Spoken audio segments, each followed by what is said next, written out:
9월 18일 월요일 정봉주 품격시대 첫 번째 이슈 들어가겠습니다. 유엔 총회 가는 길 발걸음이 무겁다. 문재인 대통령이 뉴욕 순방길에 나서면서 국회에 김명수 대법원장 후보자 임명 동의를 호소했습니다.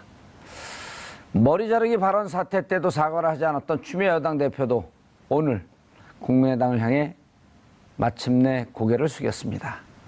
대통령과 여당이 이렇게 김명수 지키기에 나서면서 야당의 강경 반대 분위기에도 뭔가 변화가 생기고 있는 것 같은데요.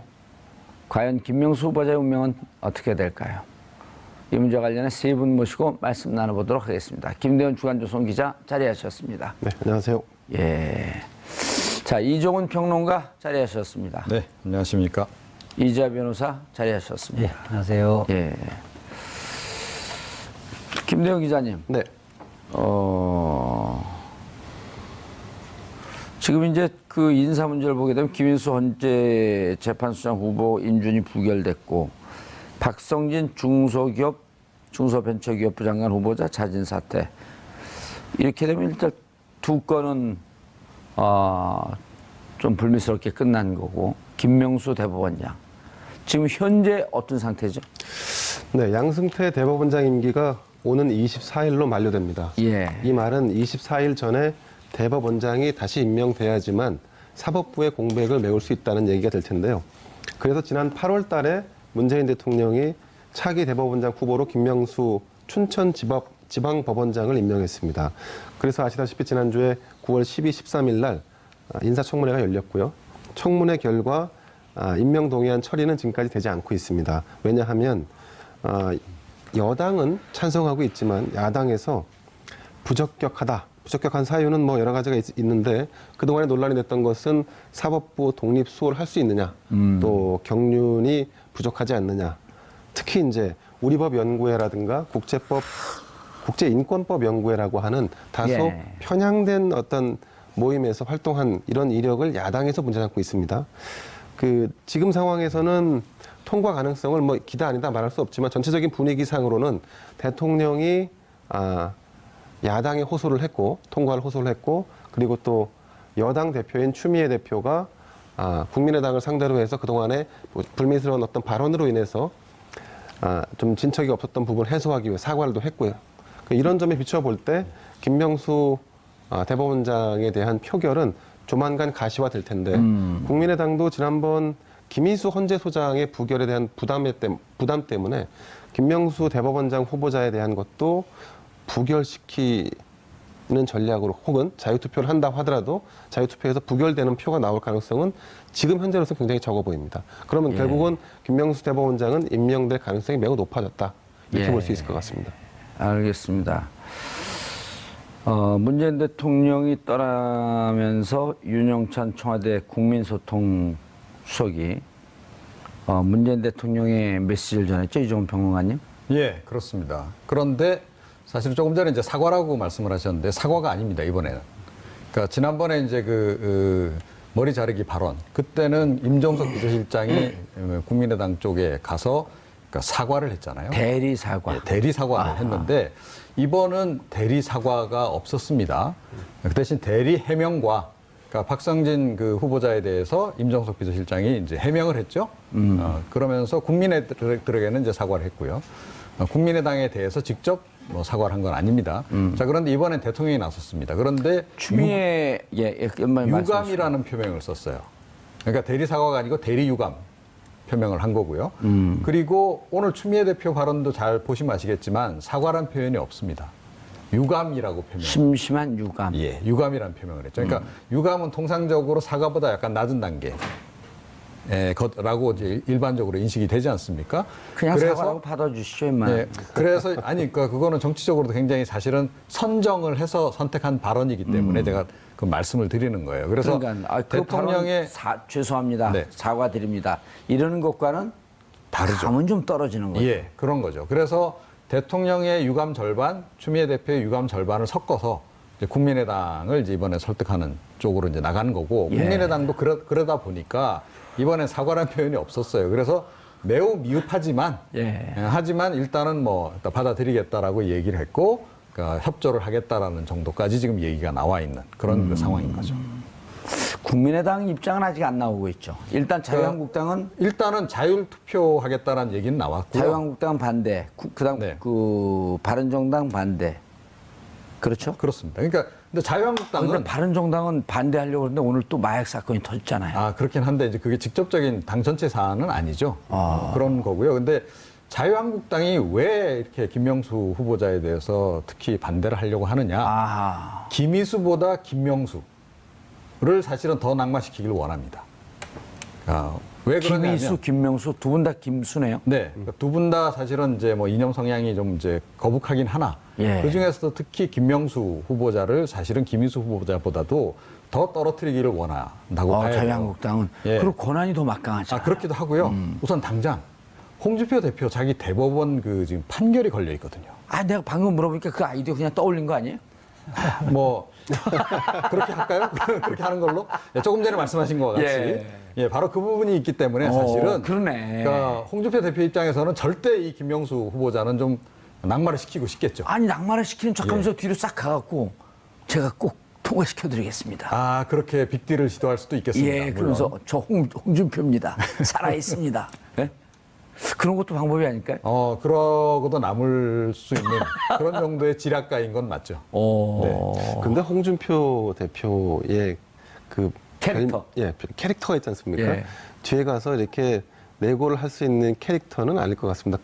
그 홍준표 자유한국당 대표의 스타일은 본인이 압도할 수 있는 압도적인 지위에 본인을 끌어올려서 이 상황을 정리하고 우리 하려고 홍준표 하죠. 대표 얘기하면서 좀 재밌어 하는데 네. 시청자분들이 모를 수 있거든요. 예. 무슨 얘기죠? 홍준표 대표 얘기가?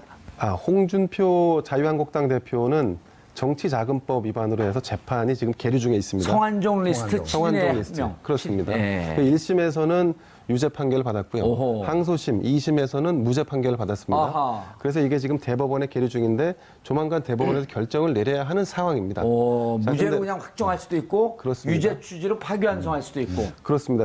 근데 전체적인 분위기가 2심 항소심의 판결이 좀 문제가 있지 않느냐라고 하는 게 법조계의 일반적인 시각 중에 하나입니다. 예, 법조계를 대표하셔서 또 오늘 민변 회장. 그거는 좀 오래된 얘기죠. 예. 미래 민변 회장을 이야기하신 이주하 변호사께서. 지금 홍준표 재판요? 그 얘기가 더 궁금해요. 사람들 왜냐하면 느닷없이 자기들끼리 뭐 알면서 웃으면서 얘기를 하는데 시청자분들이 이게 무슨 얘기지? 잘 몰라요. 그러고 다들 바쁘니까. 홍준표 대표가 성완종에게 돈을 받았다라고 하는 것 때문에 1심에서는 유죄, 2심에서는 무죄. 무죄됐는데 무죄된 이유가 돈을 건네줬다는 사람의 진술이 신빙성이 없다고 판단해서 그분은 돌아가셨잖아요. 예. 근데 중간에서 성완종 중간 누가 대리인이 왔고 돈을 주고 갔잖아요. 그래 전달한 사람의 진술이 예. 신빙성이 없다고 해서 진술 이외에 증거가 없기 때문에 무죄라고 했었는데요. 예. 그리고 그 성완종 고 성완종 회장이 선 메모나 이런 부분에 증거 능력이 없다고 판단한 건데 그 부분에 대해서는 상당히 좀 이례적인 판결이라고 봐서 대법원에 뒤집힐 가능성도 상당히 있습니다. 정치자금법이나 뇌물은 결국은 돈 뇌물은 아니고 정치자금법. 정치자금법. 예. 그거는 준 사람들, 그다음 받은 사람 이런 그 증언의 신빙성, 구체성 이런 등등을 갖고 판단하는 거 결국 아니에요? 이제 진술을 누구 말을 믿을 것인가의 문제인데 그 부분에 대해서 홍준표 대표는 대법원의 결정으로 운명을 이제 달리할 수 있기 때문에 정치적 운명을 달리할 수 있기 때문에 굉장히 사실은 겉으로는 태연한체 하지만은 아마 굉장히 노심초사하고 있을 겁니다. 그것도 홍준표 대표가 고대 선배시잖아요. 잘 아시잖아요. 저는 그런 선배를 둔 적이 없습니다. 그런데요. 그러니까 만약에 이 대법원에 가서 유죄 취지로 해서 파기환송심이 되고 다시 2심으로 내려와서 파기환송심에서 유죄 결정이 나잖아요.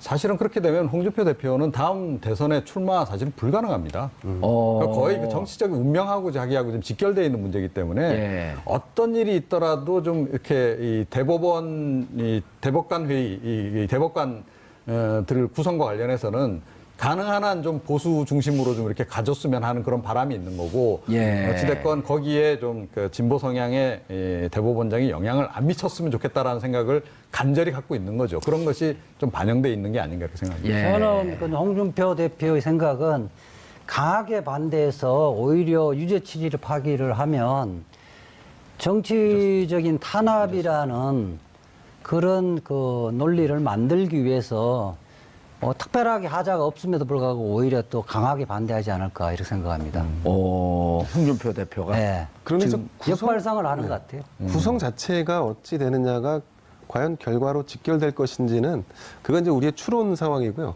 뭐가 어떻게 될 그러니까 거예요? 대법관이라든가 예. 이 구성 자체가 진보적이냐 혹은 보수적이냐라고 어떤 상태로 꾸려지느냐에 따라서 이 홍준표 대표에 대한 정치자금법 위반 사건의 결과가 달라질 것이다라고 하는 것은 그건 우리의 예단이지 않습니까? 아니, 그리고 그런 거 하지 말라고. 정치적 그렇습니다. 외풍을 네. 받지 말고 법리를 법리로서만 판단하고 이제까지 양승태 대법원장이 그런 임명권 혹은 이 법의 판결을 사법권의 독립 이런 거보다도 정치적으로 좀 외풍을 받지 않았냐라고 하는 것 때문에 그렇게 하지 말자고 김명수 대법원장을 임명하는 거 아니에요? 그렇습니다. 근데 그래서- 그런 것 때문에 홍준표 대표의 이 판결을 정치적인 이유로 들여다본다? 이러면 김명수 대법원장을 임명하면 안 되는 거죠.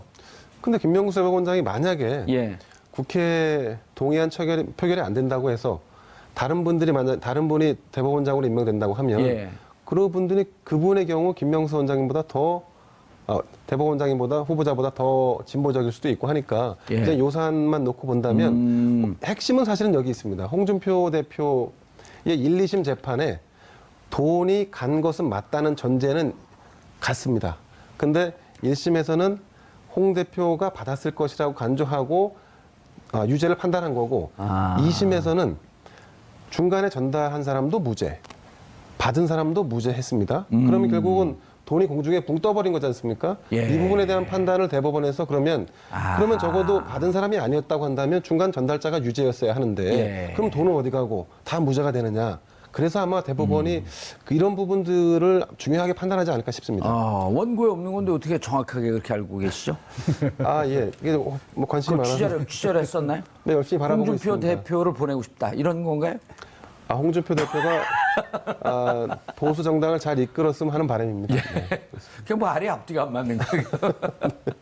자, 이 얘기로 이자 변호사님 이 얘기로 다시 한번 가보죠. 그럼 지금 김명수 대법원장 문제가 지금 국민의당이 자율투표로 가면 이번에도 또 낙마시키기에는 정치적 부담이 굉장히 크죠. 예, 또 김인수 국민의당 재판- 분들하고 잘 친하시잖아요, 의원들하고.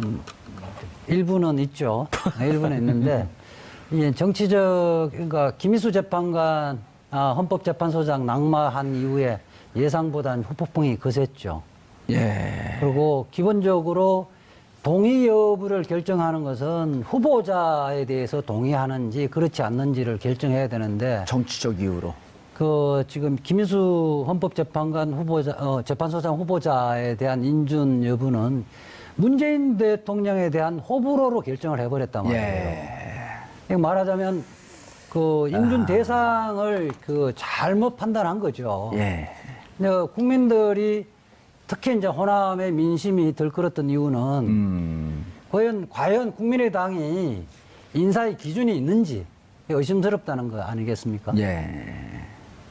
지금도 김명수 후보자 같은 경우는 도덕성에 큰 하자가 없고 전문성에 큰 하자가 없고 사법부 독립 의지에 대해서 큰 하자가 없거든요.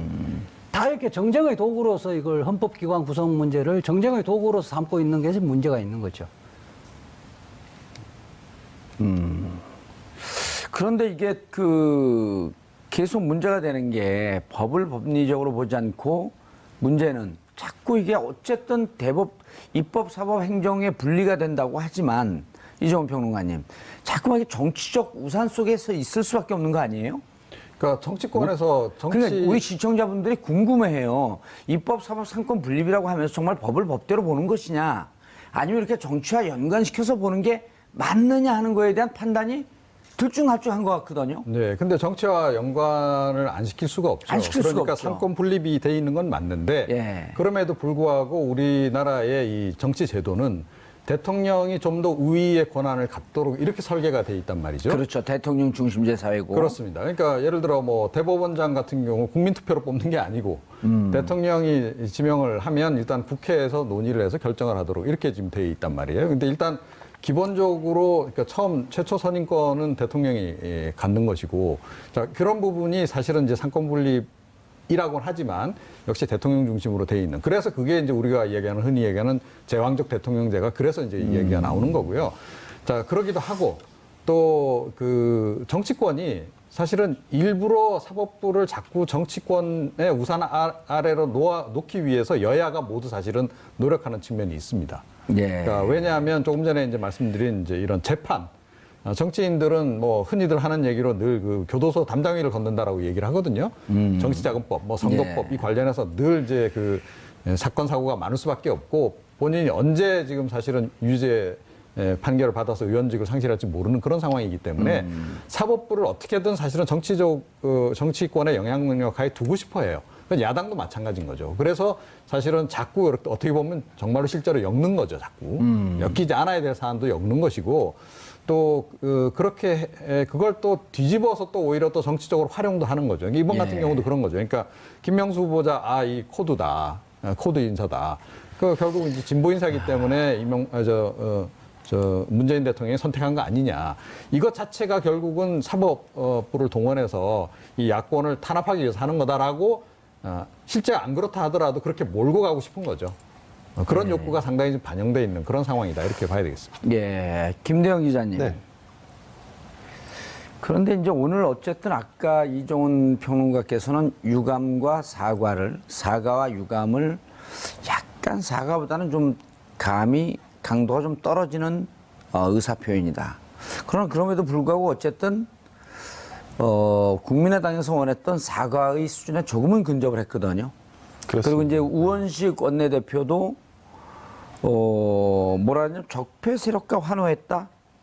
김일수 재판과 헌재 소장 낙마했을 때 적폐 세력과 환호했다는 발언에 대해서도 앞으로 협치를 위해 과도한 발언은 자제하겠다면서 한껏 자세를 낮췄고요. 그렇습니다. 또 최근엔 또 이상한 사건도 터졌어요. 그 보좌관의 부친이 2012년에 무소속으로 나온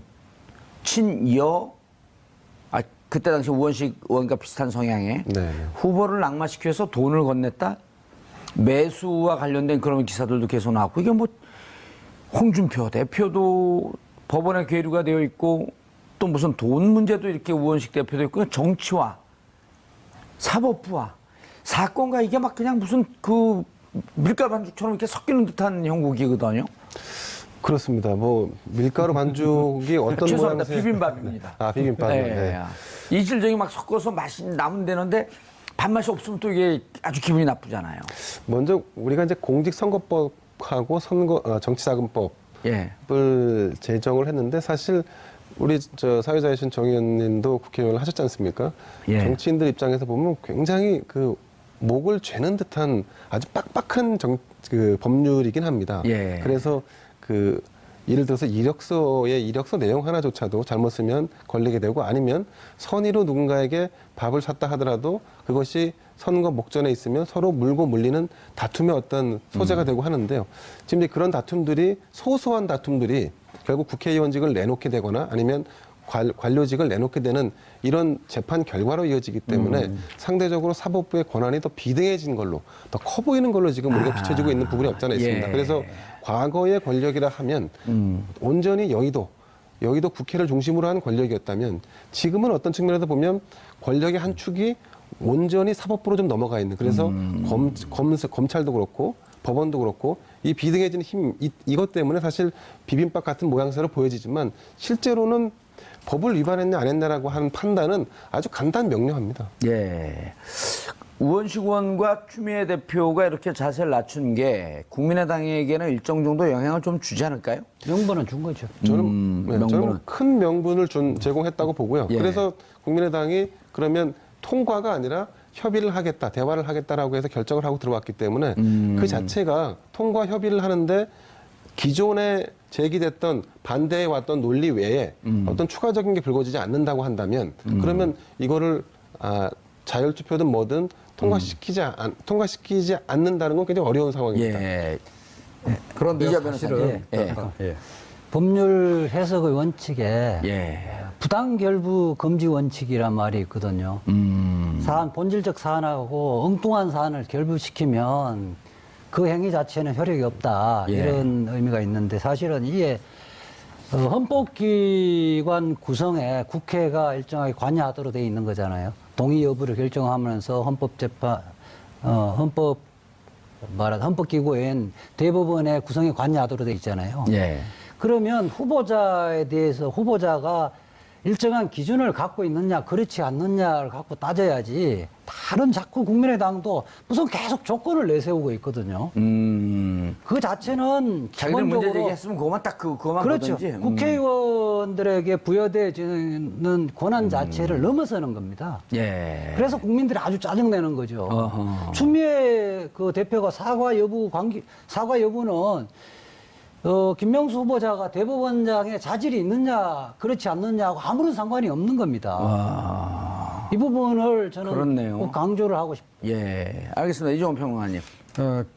제가 조금 전에 이제 사과보다 덜한 유감 표명을 했는데 국민의당이 뭐 굉장히 미흡하다라고 얘기하면서도 일단 수용을 했다고 좀 말씀드렸는데 왜 수용을 했느냐?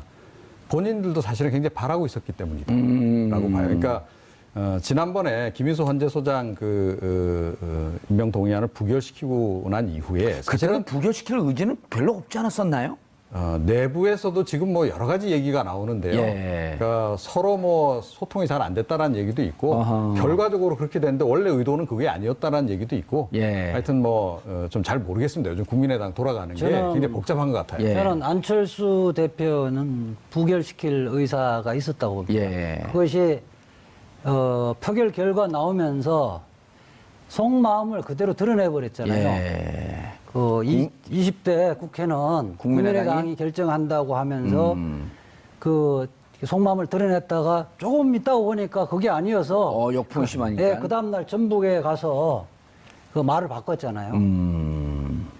그러니까 이 말에서 연장선에서 제가 말씀을 드리면 그러니까 그러고 나서 사실은 좀 식겁을 했죠. 그러니까 생각보다 역풍이 너무 많이 부른 거죠. 특히 호남에서. 그럴 줄 몰랐을까요? 예. 그러니까 그걸 계산을 잘못한 게 저는 전략적인 굉장히 패착이라고 보는데 그러니까 얻은 것도 물론 있습니다. 그러니까 국민의당의 존재감을 이제 알리는 그런 의미는 있었는지는 모르겠으나 사실은 소탄대실이죠. 얻은 거에 비해서 잃은 것이 훨씬 더 많았던 거죠. 그리고 전북을 그래서- 대표하는 법주인 아니에요? 그렇습니다. 그 김수 헌재소장 권한대행 같은 경우는. 그렇죠. 자, 그래서 그 역풍을 이제 확인하고 나서 이거 김명수 그럼 대법관 문제는 어떻게 할 거냐 이제 고심에 빠져 있는 터에 그러니까 뭔가 약간이라도 명분만 주면 사실은 회군을 하고 싶었던 그런 상황까지 와 있었다라고 예. 저는 봅니다. 알겠습니다. 이재 변호사님. 예. 자, 대법원장. 예, 막강한 권한이죠. 그렇죠. 임기는 6년. 예. 지금까지 양승태 대법원장이 조금 문제가 있다고 그 평판사나 판사회의 그 전체 회의에서 문제제기를 하고 있는 상황이고, 그렇죠. 심지어는 판사들 내부에 정권의 입맛이나 혹은 대법원장의 입맛에 맞게 판결하지 않으면 혹은 다른 정치적 입장을 갖고 있으면 관찰하겠다라고 하는 블랙리스트도 있었다라고 주장하는 판사들이 꽤 있는 상황이고. 네. 그럼에도 불구하고 6년 전에 보면 예. 당시 민주당이 양성태 대법원장이 예. 보수적인 사람이라는 거 알면서도 그것은 대통령의 정권이다. 임명은 이 대통령이 영도자의 지위에서 임명을 하는 거거든요. 예. 특별하게 그분의 하자가 없다면 동의를 해주는 것이 헌법기관을 구성하는 예. 그 데서 국회 역할을 다하는 것이다. 이렇게 해서 인정했거든요. 그러니까요. 그때 저도 기억이 기본적으로는 나는데. 인사라는 것은요, 코드 인사일 수밖에 없습니다. 대통령이 자기의 뜻에 맞는 사람을 인선하지. 예컨대 그 문재인 그 대통령이 양승태 대법원장처럼 보수적인 사람을 택할 리가 없잖아요. 그걸 기본적으로는 인정을 하고 특별하게 하자가 있는지 여부만 예. 판단해서 특별한 하자가 없으면 국회에서 동의를 해주는 게 맞는 정치적 거죠. 성향은 보수냐 진보냐 어쩔 수 없이 있을 수밖에 없고 혹은, 그렇죠. 혹은 중도적인 입장이 있을 수도 네. 있고 다만 그럼에도 불구하고 사법부가 독립적인 판결을 하려고 노력하느냐 안 하느냐 이게 더 문제인 거 아니에요? 예컨대 구성원들이 저 사람은 도저히 안 되겠다고 아하. 수용할 수 없는 정도의 인물이면 부동의하는 게 맞는데 그렇지 않는 사람은 우리가 인사에 뭐 몇 대 기준이 있잖아요. 예. 그게 저촉되지 않으면 동의해 주는 게 맞다고 봅니다. 2011년 대법원장 되기 전에 네. 대법원 2부 대법관이었었잖아요. 2부 소속에. 예. 그리고 그때 이재화 변호사하고 개인적인 사건으로도 부딪히고 있었잖아요. 양승태 대법원. 뭐 저는 그 개별적 사건 관련해서 특별하게 뭐 감정을 갖고 있지는 않습니다. 예. 아니 제 사건인데도 감정이 없었어요. 물론 그걸 하지만 아주 보수적으로 재판을 한다는 평판이 있음에도 불구하고 개인적으로 무척 존경한다 판결에 대해서는 그 얘기를 했었잖아요. 이재화 변호사도. 그럼에도 불구하고 대법관들이 판단하는 건 존중할 예. 수밖에 없는 겁니다. 그 자체를 부정하면 우리 사법 시스템을 예. 그 부인하는 거, 부정하는 거기 근데 때문에 그 안 전에 된다는 판결하면서 보수적임에도 불구하고 꽤 균형 잡힌 모습이었었는데 막상 대법원장 되고 나니까 조금 이상해졌어요. 네. 양승태 대법원장. 예. 그런 부분은 좀 인정을 하시죠. 그래서 그 이후에 사실은 헌법재판관, 예. 법원의 구성원들이 판사들이 상당히 나름대로 이렇게 문제 제기를 하고 그랬죠. 사법부의 독립성을 침해하고 있다. 예. 법관의 독립성을 침해하고 있다는 문제 제기를 줄곧 해왔죠. 알겠습니다. 이종 아니, 평론가님. 근데 그게 그럴 수밖에 없어요. 왜냐하면, 그러니까 이 사법 지금 이제 그 양승태 대법원장 잘했다는 겁니까? 아니요. 그러니까 대법원도 그렇고 예. 검찰도 그렇고 예. 밑에 일반 판사일 때는 그렇게 정치 바람을 안 탑니다. 그리고 예. 타야 될 이유도 별로 없고. 아하. 그런 점점 위에 올라가서 고위직 최고 정점에까지 가려고 그러면 대법원장 되면 검찰총장이 되려고 한다든지 대법원장이 되려고 하면 이건 역시 조금 전에 말씀드린 바와 같이 대통령이 임명을 일단 최초에 선택을 하기 때문에 그 선택에 들기 위해서 이념적인 성향을 어느 쪽으로 어찌됐건 몸을 실을 수밖에 없는 그런 상황이 된다는 거고요. 예. 그리고 자꾸 지금 이제 국회 인사청문회 과정에서 여야가 뭐 보수다 진보다 이렇게 막 성향을 이렇게 막 이렇게 어떻게 보면 이름을 그렇게 매겨가지고 자꾸 저렇게 평가들을 하는데 예. 법관들 사이에서의 이념적인 성향의 차이는 정치인들의 여야의 이념적인 차이가 이렇다 그러면 폭이 이 정도밖에 안 된다. 예. 아주 폭이 좁다라고 봐야 됩니다. 기본적으로. 왜냐하면 기본적으로 법률에 따라서 판단을 내리는데 그 과정에서 그 안에서 이루어지기 때문에 이념적인 색깔이라고 하는 것도 나타낼 수 있는 범위라고 하는 것이 매우 제한적인데 사실은 인사청문회 과정에서 이게 과도하게 사실은 증폭돼서 증폭이 지금 됐죠. 국민들에게 알려지고 있는 측면이 분명히 있다. 김대영 기자, 지금 이종훈 평론가께서 하신 말씀이 무척 의미가 있는데 사실은 보수냐 진보냐일 수도 있지만 오히려 대법원장으로서의 적격하냐 혹은 흠결이 있느냐 이런 걸 좀 더 따져봐야 된다. 이런 말씀으로 들리는데요. 보면 김명수 후보자가 이제 청문회 과정 아까 12일, 13일 했다 그러는데 네. 탈세 문제 혹은 위장 전입, 논문 표절, 다운 계약서, 자녀 병역 비리 뭐 이런 등등이 잘 안 발견됐단 말이에요. 그러면은 그다음에 이제까지 31년간 판사로 있으면서 특별하게 모나거나 균형추가 흔들린 그런 판결을 했던 것도 잘 안 나타나고. 비교적 깨끗하게 법조인 생활을 해오신 분이시죠. 그건 분명한 사실입니다. 예. 심지어는 그 재산 신고를 했는데 부동산이 없으셨죠. 소유한 부동산이. 예. 그리고 부동산이 하나 있었죠. 자동차입니다. 자동차인데 2001년식 S5라고 하는 그게 현재가가 8만 원인가로 적혀 있더라고요. M5였었죠. 모 M5인데 그 가격 자체가 8만 원인가 그랬습니다. 제 기억에. 그거 오래됐으니까. 오래됐기 때문에 그렇기 때문에 그 재산 문제라든가 또 자녀 교육도 잘했기 때문에 큰 문제는 없었는데 지금 이제 야당에서 문제 삼는 거는 정권이 바뀌었죠. 바뀐 상태에서 향후 대법관 14명 중에 11명, 12명이 이 정권 안에서 교체가 됩니다. 아하. 그러니까 전체적인 대법원의 세대 교체가 이루어지는데 예. 우리가 지금 김명수, 그러니까 야당 입장에서는 김명수 후보를 그냥 인준해 줬을 경우에는 지금 이 분위기대로 그러니까 우리와는 성향이 좀 다른 사람 위주로 완전히 대법원이 이념적으로 좀 바뀌게 된다. 이런 세팅이 된다는 거에 대한 우려가 가장 크고 예. 그리고 이제 거기에 소소하게 홍준표 대표라든가 이런 분들의 재판도 간접적인 영향을 주지 않을까 싶습니다. 예, 홍준표 대표야 뭐 그런 거 갖고 신경 쓸 뿐이에요. 그 아주 큰 대인의 정치를 하고 계신 분인데. 그러시죠. 그것도 네, 넥타이도 빨간색인데. 빨간색- 좌우의 이념을 또 넘나드는 분 아니에요? 제가 취재한 바로는 그 빨간색 넥타이가 예. 하나가 아니고 8개인가 10개인가 있답니다. 제가 8개인지 10개인지 정확히 알아보세요. 알겠습니다. 네. 제가 좀 말씀드릴게요. 예.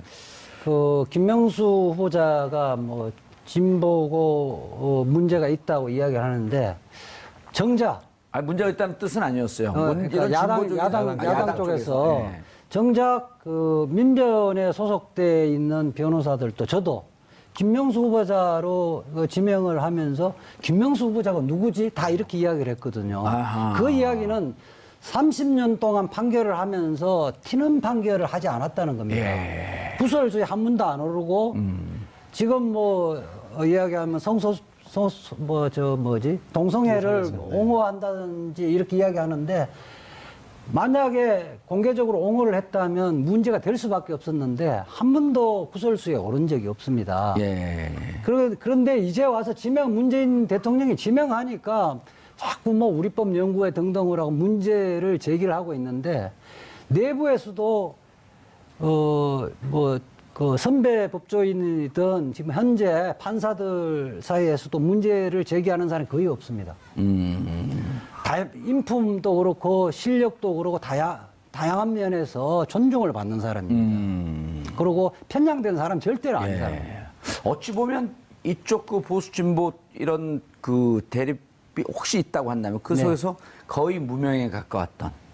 그렇죠. 그러니까 이른바 엘리트 그룹에 속하지 않았던 사람이라는 그것이죠. 2007년도에 그 상하이 시장 그 뽑을 때 이른바 이제 공청당과 상하이 방하고 싸우고 있을 때 후진타오하고 장쩌민계열하고 느닷없이 제3의 세력 시진핑이 나타나거든요. 그리고 시진핑이 나타난 다음에 중국이 일사불란하게 부패와의 전쟁. 어찌 보면 그런 인물과 가깝다? 이렇게 볼 수도 있는 건가요? 그래요. 예를 들면 그 후보자, 대법원장 후보자로 여러 명 전수환 전 대법관 등 여러 명 거론됐잖아요. 박시환 전 대법관 등. 그분들은 명확한 분들 아니에요. 그러니까 자기가 되는 것보다 훨씬 좋은 사람이고 적격자다. 전수환, 박시환 다 그렇게 이야기했죠. 개인 뭐 페이스북이나 이렇게 다 발표를 했거든요. 자기들은 오히려 시대의 그 정신을 반영할 수 없는데 김명수 후보자야말로 시대 정신을 반영해서 잘할 적임자다. 그렇게 그렇게 이야기하기가 쉽지 않거든요. 재밌는 거 말씀드릴까요? 김명수 대법원장 후보하고요. 저하고 나이가 같습니다. 별로 중요하지 않은 문제고요. 그러니까 조금 전에 말씀하신 거와 마찬가지로 그러니까 이 뭐 자꾸 진보 얘기를 하는데 그럼 뭐 진보 단체라든가 기존에 있는 또는 뭐 진보 인사라든가 또는 진보 정당들하고 사전에 교분이 있었느냐? 그러니까 이른바 정치바람을 탄 적이 있느냐? 이분은 정치바람 탄 적이 아예 없어요. 그런 게 없었잖아요. 그냥 오로지 31년간 판결만 했던. 그렇죠. 그렇기 때문에 이걸 정치색을 가지고 정치권에서 문제 삼는 것은 이건 문제가 아닌데 문제를 삼는 것밖에 안 된다. 이렇게 우리가 볼 수 있는 거죠. 김대웅 기자님, 그럼 결국은 추미애 대표가 유감의 뜻을 표명을 했고 원식 원내대표가 협치를 위해서 좀 언행을 신중하게 하겠다. 이렇게 얘기를 했는데 그래도 결국은 자율투표로 간다 그래도 국민의당에서 결국 안철수 대표를 누군가가 설득해야 하는. 그 지금 내부가 약간 이제 균형까지는 아니지만 이견이 있다 그래요. 안철수 대표를 중심으로 하는 쪽은 여전히 반대 뜻을 갖고 있는 반면에 호남 쪽을 중심으로 한 좀 중진 다선 의원들, 이분들은 이거 김명수 대법원장까지 반대했다가 여기서 올 후폭풍에 대해서 어떻게 감당하지? 이런 분위기가 있다는 거 아닙니까? 그건 이제 안철수 대표가 가장 싫어하는 이분법적인 분석 중에 하나인데요. 그래요? 왜냐하면 전 안철수 대표를 개인적으로 싫어하지 않습니다. 그렇습니까? 본인과 가까운 사람들이 상대적으로 수도권에 포진해 있고 또 수도권은 딱 두 명 의원 아니에요? 김성식 비례대표. 수도권과 비례대표가 있죠. 수도권과 비례대표. 그리고 이제 호남 쪽에서 지역구 의석을 가지고 있는 국회의원들은 아무래도 과거 민주당이었던 분들과 또 가깝기도 하고 그렇죠. 그리고 성향 자체가 호남 민심을 반영할 수밖에 없기 때문에 아무래도 같이 가는 분위기가 있는데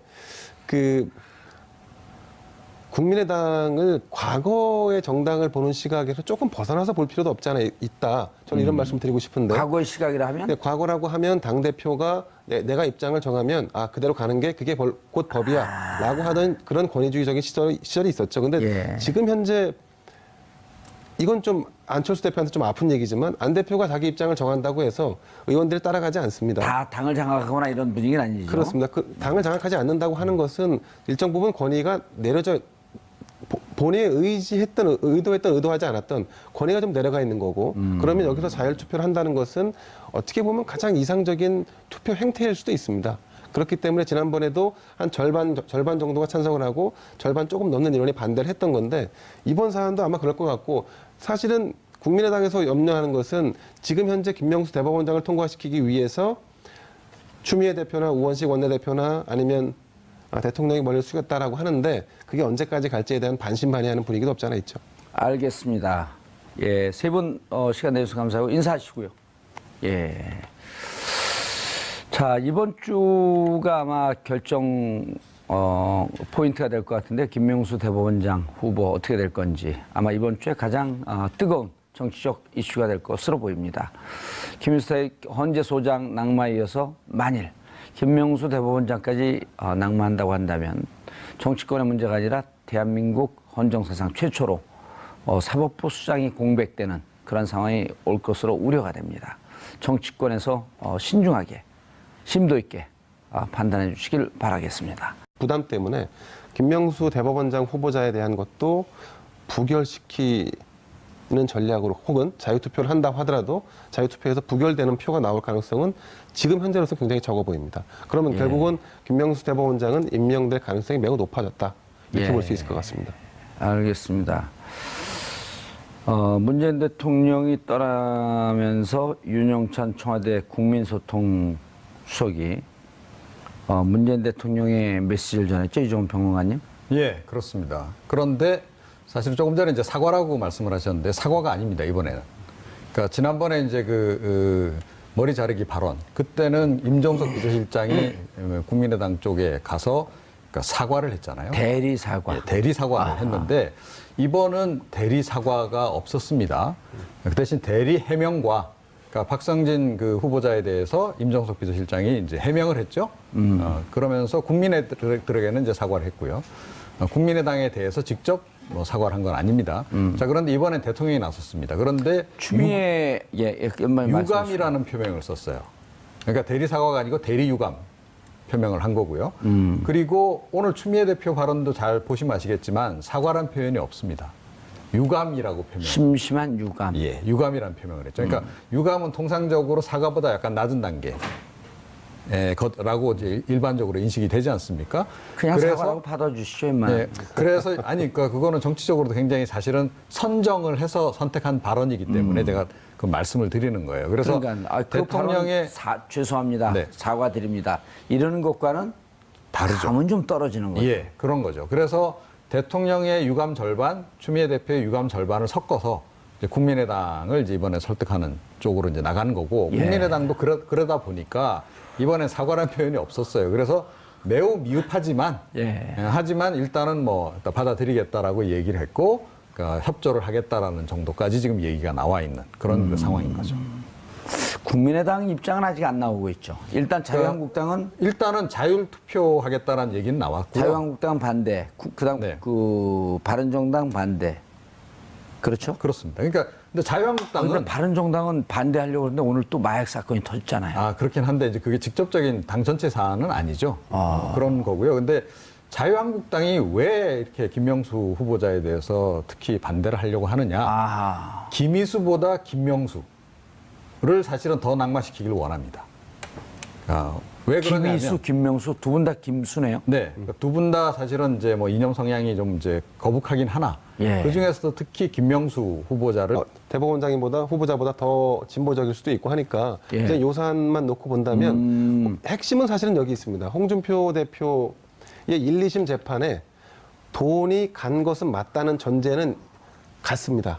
근데 1심에서는 홍 대표가 받았을 것이라고 간주하고 유죄를 판단한 거고 2심에서는 중간에 전달한 사람도 무죄, 받은 사람도 무죄했습니다. 그러면 결국은 돈이 공중에 붕 떠버린 거지 않습니까? 이 부분에 대한 판단을 대법원에서 그러면 적어도 받은 사람이 아니었다고 한다면 중간 전달자가 유죄였어야 하는데 그럼 돈은 어디 가고 다 무죄가 되느냐? 그래서 아마 대법원이 이런 부분들을 중요하게 판단하지 않을까 싶습니다. 원고에 없는 건데 어떻게 정확하게 그렇게 알고 계시죠? 예. 이게 관심이 많아서. 취재를 했었나요? 네, 열심히 바라보고 홍준표 있습니다. 대표를 보내고 싶다. 이런 건가요? 홍준표 대표가 보수 정당을 잘 이끌었으면 하는 바람입니다. 네. 그냥 알이 앞뒤가 안 맞는 거예요. 자, 이 얘기로 이자 변호사님, 이 얘기로 다시 한번 가보죠. 그럼 지금 김명수 대법원장 문제가 지금 국민의당이 자율투표로 가면 이번에도 또 낙마시키기에는 정치적 부담이 굉장히 크죠. 예, 또 김인수 국민의당 재판- 분들하고 잘 친하시잖아요, 의원들하고. 일부는 있죠. 일부는 있는데 이 정치적 그러니까 김인수 재판관 헌법재판소장 낙마한 이후에 예상보다는 후폭풍이 거셌죠. 예. 그리고 기본적으로 동의 여부를 결정하는 것은 후보자에 대해서 동의하는지 그렇지 않는지를 결정해야 되는데 정치적 이유로. 지금 김인수 헌법재판관 후보자 재판소장 후보자에 대한 인준 여부는 문재인 대통령에 대한 호불호로 결정을 해버렸단 말이에요. 예. 말하자면 인준 대상을 잘못 판단한 거죠. 예. 근데 국민들이 특히 이제 호남의 민심이 들끓었던 이유는 과연 국민의당이 인사의 기준이 있는지 의심스럽다는 거 아니겠습니까? 예. 지금도 김명수 후보자 같은 경우는 도덕성에 큰 하자가 없고 전문성에 큰 하자가 없고 사법부 독립 의지에 대해서 큰 하자가 없거든요. 다 이렇게 정쟁의 도구로서 이걸 헌법기관 구성 문제를 정쟁의 도구로서 삼고 있는 것이 문제가 있는 거죠. 그런데 이게 계속 문제가 되는 게 법을 법리적으로 보지 않고 문제는 자꾸 이게 어쨌든 입법, 사법, 행정의 분리가 된다고 하지만 이종훈 평론가님, 자꾸만 이게 정치적 우산 속에서 있을 수밖에 없는 거 아니에요? 그러니까 정치권에서 전개리로 봐서 대법원에 뒤집힐 가능성도 상당히 있습니다. 정치자금법이나 뇌물은 결국은 뇌물은 아니고 정치자금법이 정치자금법. 예. 그거는 준 사람들, 그다음 받은 사람 이런 증언의 신빙성, 구체성 이런 등등을 갖고 판단하는 거 결국 아니에요? 이제 진술을 누구 말을 믿을 것인가의 문제인데 그 부분에 대해서 홍준표 대표는 대법원의 결정으로 운명을 이제 달리할 수 있기 때문에 예. 정치적 운명을 달리할 수 있기 때문에 굉장히 사실은 겉으로는 태연한 체 하지만은 예. 아마 굉장히 노심초사하고 있을 겁니다. 그것도 홍준표 대표가 고대 선배시잖아요. 잘 아시잖아요. 저는 그런 선배를 둔 적이 없습니다. 아니, 그런데요. 그러니까 만약에 이 대법원에 가서 유죄 취지로 해서 파기환송심이 되고 다시 2심으로 내려와서 파기환송심에서 유죄 결정이 나잖아요. 사실은 그렇게 되면 홍준표 대표는 다음 대선에 출마 사실은 불가능합니다. 그러니까 거의 그 정치적 운명하고 자기하고 좀 직결되어 있는 문제이기 때문에 예. 어떤 일이 있더라도 좀 이렇게 이 대법관 회의, 이 대법관들 구성과 관련해서는 가능한 한 좀 보수 중심으로 좀 이렇게 가졌으면 하는 그런 바람이 있는 거고, 예. 어찌됐건 거기에 좀 진보 성향의 대법원장이 영향을 안 미쳤으면 좋겠다라는 생각을 간절히 갖고 있는 거죠. 그런 것이 좀 반영돼 있는 게 아닌가 이렇게 생각합니다. 예. 저는 그 홍준표 대표의 생각은 강하게 반대해서 오히려 유죄 취지를 파기를 하면 정치적인 탄압이라는 그런 논리를 만들기 위해서 특별하게 하자가 없음에도 불구하고 오히려 또 강하게 반대하지 않을까 이렇게 생각합니다. 홍준표 대표가. 네. 그러면서 역발상을 하는 것 같아요. 구성 자체가 어찌 되느냐가 과연 결과로 직결될 것인지는 그건 이제 우리의 추론 상황이고요. 뭐가 어떻게 될 그러니까 거예요? 대법관이라든가 예. 이 구성 자체가 진보적이냐 혹은 보수적이냐라고 어떤 상태로 꾸려지느냐에 따라서 이 홍준표 대표에 대한 정치자금법 위반 사건의 결과가 달라질 것이다라고 하는 것은 그건 우리의 예단이지 않습니까? 아니, 그리고 그런 거 하지 말라고. 정치적 그렇습니다. 외풍을 네. 받지 말고 법리를 법리로서만 판단하고 이제까지 양승태 대법원장이 그런 임명권 혹은 이 법의 판결을 사법권의 독립 이런 거보다도 정치적으로 좀 외풍을 받지 않았냐라고 하는 것 때문에 그렇게 하지 말자고 김명수 대법원장을 임명하는 거 아니에요? 그렇습니다. 근데 그래서- 그런 것 때문에 홍준표 대표의 이 판결을 정치적인 이유로 들여다본다? 이러면 김명수 대법원장을 임명하면 안 되는 거죠. 근데 김명수 대법원장이 만약에 예. 국회 동의안 표결이 안 된다고 해서 다른 분이 대법원장으로 임명된다고 하면 예.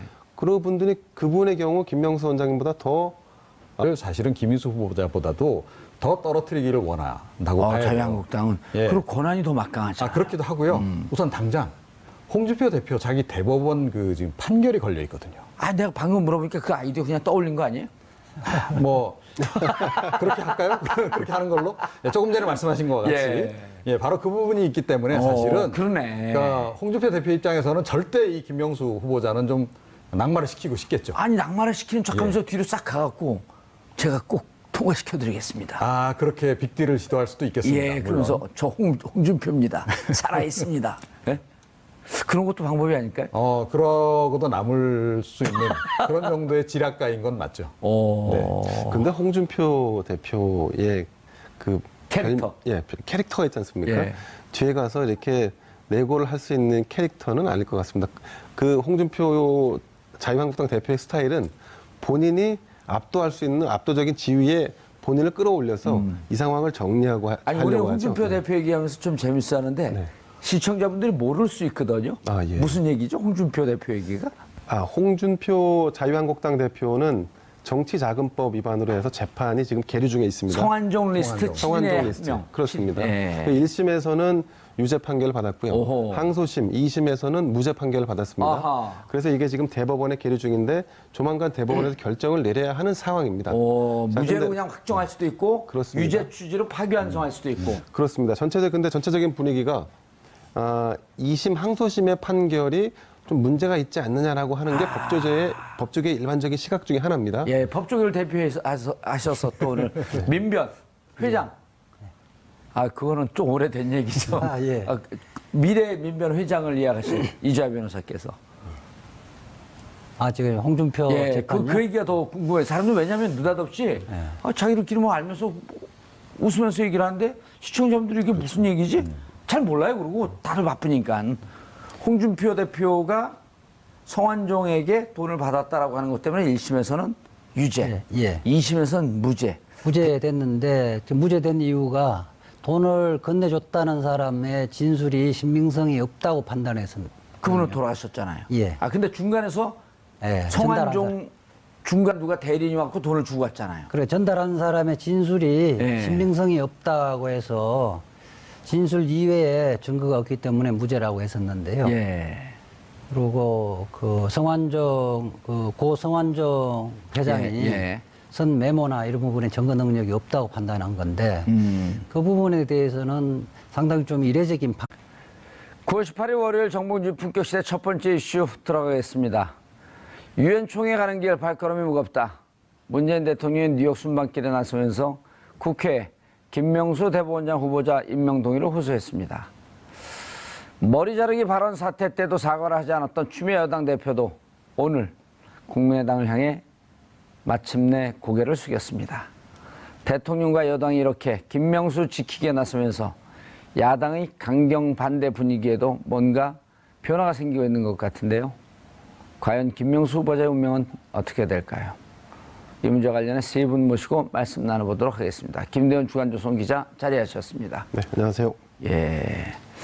자, 이종훈 평론가 자리하셨습니다. 네, 안녕하십니까. 이주아 변호사 자리하셨습니다. 예, 안녕하세요. 예. 김대원 기자님. 네. 지금 이제 그 인사 문제를 보게 되면 김인수 헌재 재판소장 후보 인준이 부결됐고 박성진 중소벤처기업부 장관 후보자 자진 사퇴.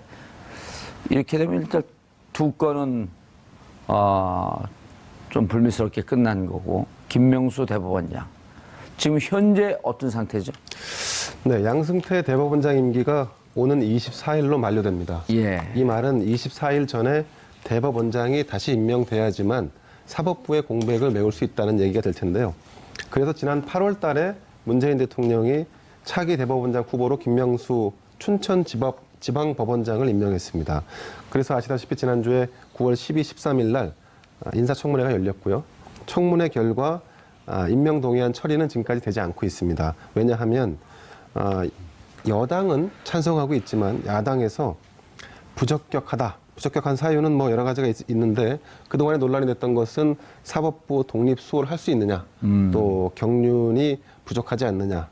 특히 이제 우리법연구회라든가 국제인권법연구회라고 하는 다소 예. 편향된 어떤 모임에서 활동한 이런 이력을 야당에서 문제 삼고 있습니다.